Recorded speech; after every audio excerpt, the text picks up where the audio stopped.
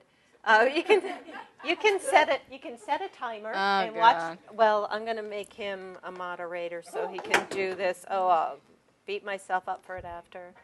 Okay.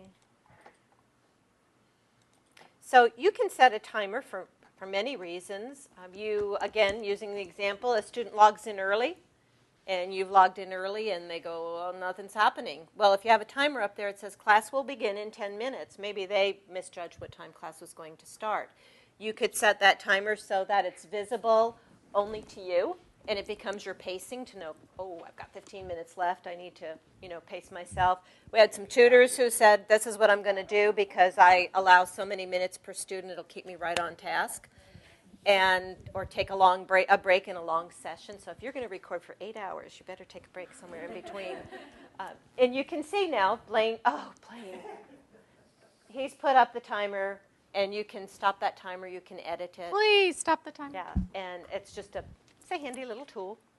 A lot of And big. that's where you would use too where you're out of the room. You've left the away thing. Mm-hmm. So when you're maybe going to get your final cup of coffee or going to Come the in, bathroom or something, away. you would put away, and then you put the timer up. So those are ways of talking to your students virtually. I mean, the thing is your students will be standing out in the hallway waiting because you haven't opened up the classroom yet. Well, this is just another way of letting Another them simple know. tool. Yeah. I do want to mention one thing real quickly before I'll wait till the end.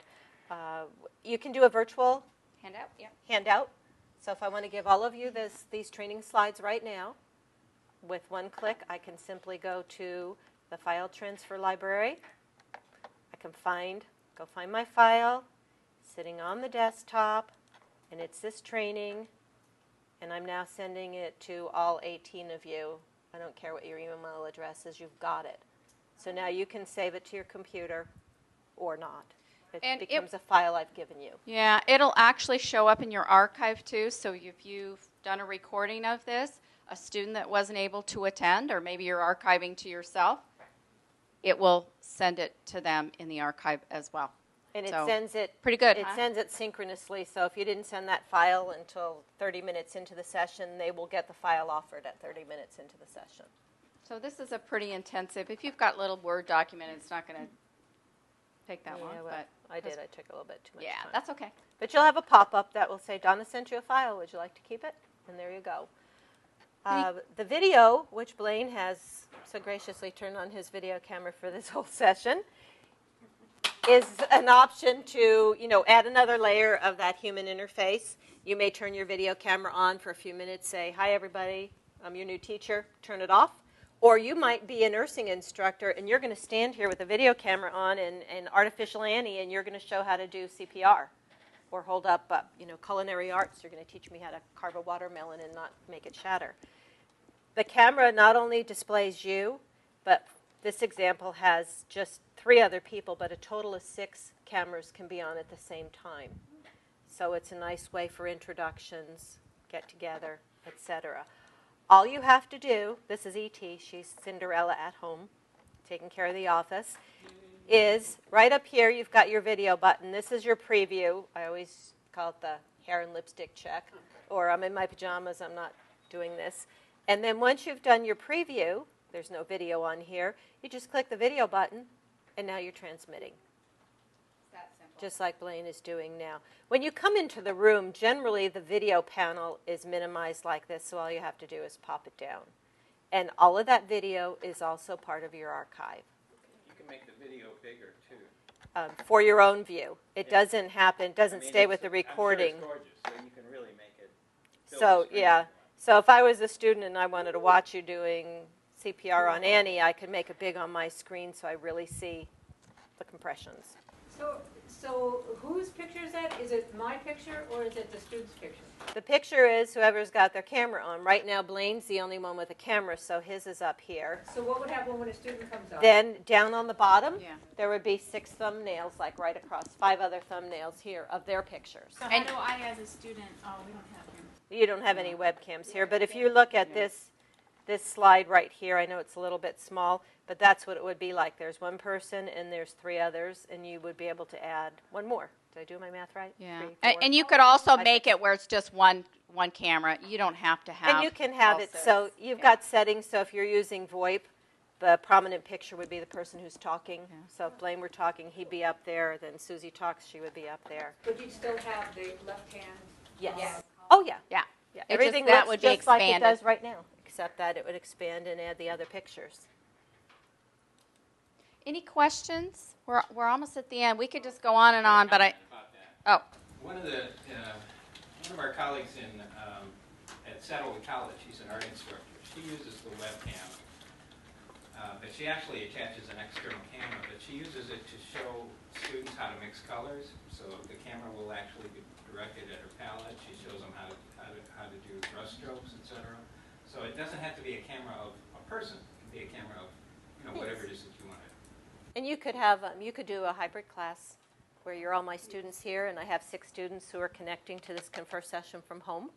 I could turn the camera around so they can see who their classmates are, if I wanted. So there's a lot of options, and as your head's running, you can call us and say, I want to, and we'll show you how to do what it is you want to accomplish. So the next couple weeks, your students are going to be able to connect to your class using either the iPhone or the iPad. So this is what they've done. They were waiting for Apple to get the app in the Apple Store. It's going to be free for the students. You as the instructor, the teacher of the meeting, you're going to have to use your regular machine. But the students will be able to attend this way. Pretty cool stuff. And so Droid is down the road. They're working on that, but they generally wanted to go with the more popular. So pretty cool stuff.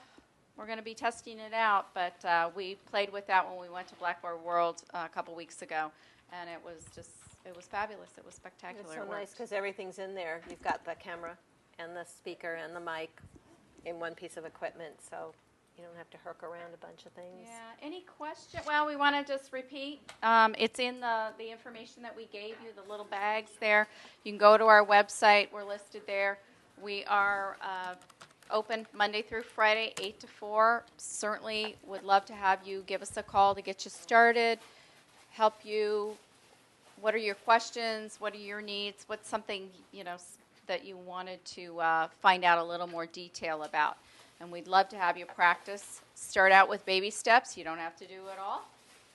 And on a reference of learning it all, if you go to our website and you go to the training center, the recorded training tab, we have 2-minute recordings here about all of the things we talked about. So if you don't want to sit down and read a detailed piece of paper, which we also have underneath the features tab, this is 2 minutes. Get you in, get you out, and you can use the feature, learn about a new one, or get refreshed on one that you've forgotten about. So, and we also have one for your students. Tell them how to connect to their class. And we offer live online training, so if you wanted to come to another training, it's every Tuesday and Wednesday, either at 9 or at 1. And so if you wanted to come again or bring a colleague, we've got that available as well. You would just sign up for it. It takes about 1 hour and 15 minutes.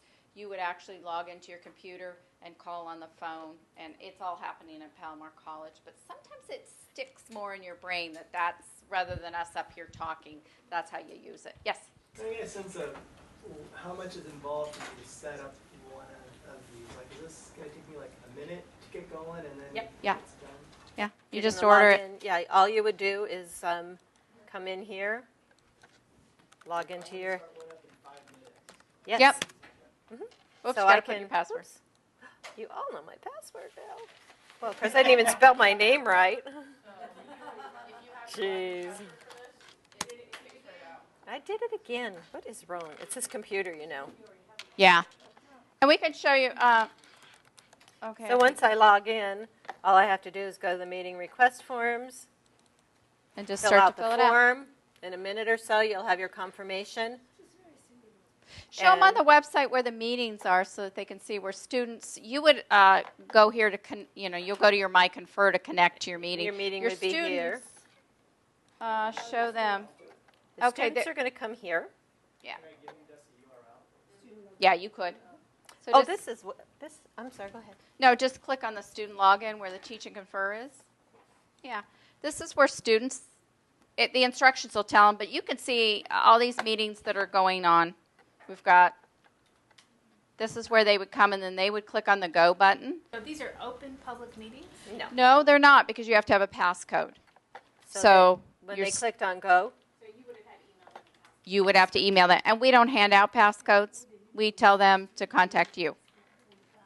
Yeah, we don't just, and when you Webinars. are talking about putting links into your Blackboard to connect to this, we'll help you with that. But you want to get the link from this point, because if you do, then you can log back into your MyConfer account and pull a report, and you can see who came to your live session, who viewed your archives, and how long they were there. So you've got some nice data if you're giving extra credit or you want to go back to someone who claims they were there and they weren't.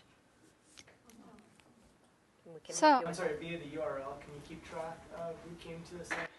yeah, as long as they have to log in, we have a way of having them log in. So if you were Gregory Breyer and this was the class, You this just would be copy the page you pick that link up on. And then when you're back into your MyConfer account, you'll see my reports, and that will step you through the process of pulling the reports to see who, when, and how long. So how does their student login on CCC Confer relate to their MiraCosta login?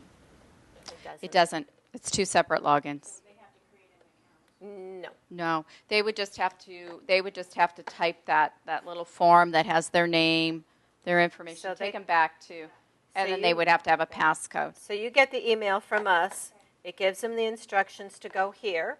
They find your class. Oh, so we get the email from you. We put the instructions in our Blackboard. Yes, exactly. Then they can click on that link. They'll come up to this page. See, Greg Breyer, he wants all of his students to come to this page. They'll put in their information, their passcode, and hit connect. So they do have to go to two. If you're doing it just through Blackboard, and you're going to talk to Karen about that, where you set up your meetings in Blackboard within the interface, they would just go into your Blackboard account. I may be confusing you. Yeah, I can get both. I You can should either, do both. They can get it in your Blackboard course, or I can give you a URL as well. Yes, ma'am. I just wanted to say that I did the library hosted like an online tutorial live for my class. And he set it all up for my online class, so the librarian set it all up, sent all the information to the students. It was very simple for them to use. There was no questions. It was Thank really you. easy. It is, And yes. as soon as they logged in, they all made comments. They didn't have access to the audio at all. They just heard him, and he was going through the library and all the different, things that he wanted to highlight. Right. And then they were making comments, and they actually had a moderator who was answering the Yes. comments while he was doing the tour.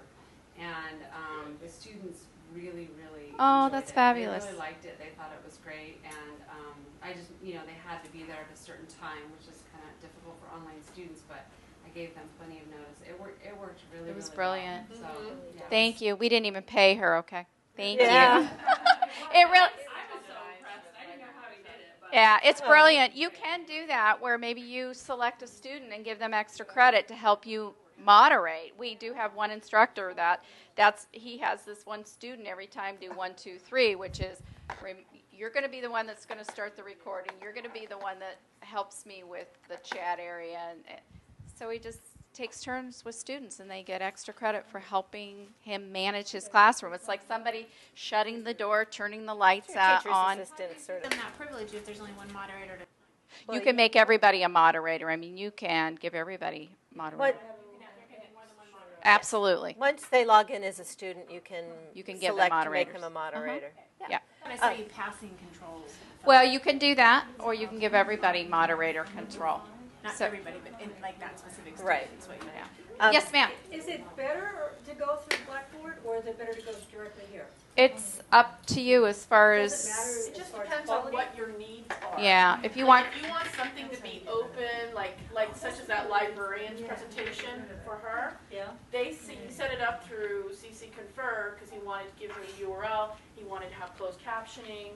So it really depends. Like if you're just having an office hour in your course, then set it up in Blackboard. So it really just depends on depends on what you're doing. Yes, Blaine wanted to be sure.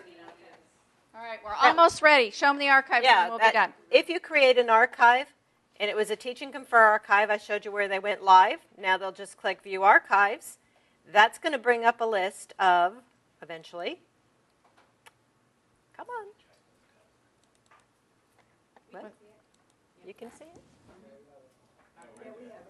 Wow. There before you did. You did. Huh. Or did we? Are we in No, they're in the archives. There we go. Yeah. Okay, so you can so- see all these archives. So that now are being you see created. all the archives, and they're by instructor. They are open archives, so all a person who wants to view one, if I wanted to see how does Gregory Breyer teach Desire to Learn, I could click here. Or I can also come up in the search field, because you can see, there's just lots and lots of instructors here. So if I was in Merle Rogers' class, Well, let's look up a subject. okay, we'll look up If you want to teach. Math. math. So in the search field, I can put math. So you as an instructor, you want to see how are other people teach. Oops, look at it, it's mainly Merle right now. You can go through the list, and any subject that had math in it, you could see what Merle does, how Michael Butler teaches, or you could be Michael Butler's student, and you want to see just his archives. I could put his name in. And instead of going through pages and pages, I get all of Michael's together. So that's if the instructor's chosen to leave that public and not make it Right. private. And most Right. people leave them open. Most of them are open. Usually They're they not only worried about pull it. them They off if they were just bad. And that includes this transcript of the chat though, right? Yes. Yes. So do students have to allow, give authorization to? It does say when it's being recorded, it says recording started. So that's something you may want to let them know. Just like when students are. The option.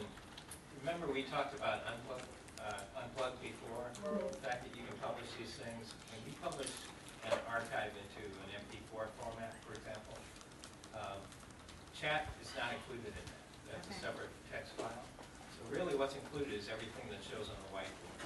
Primarily then, you aren't invading into privacy except your own.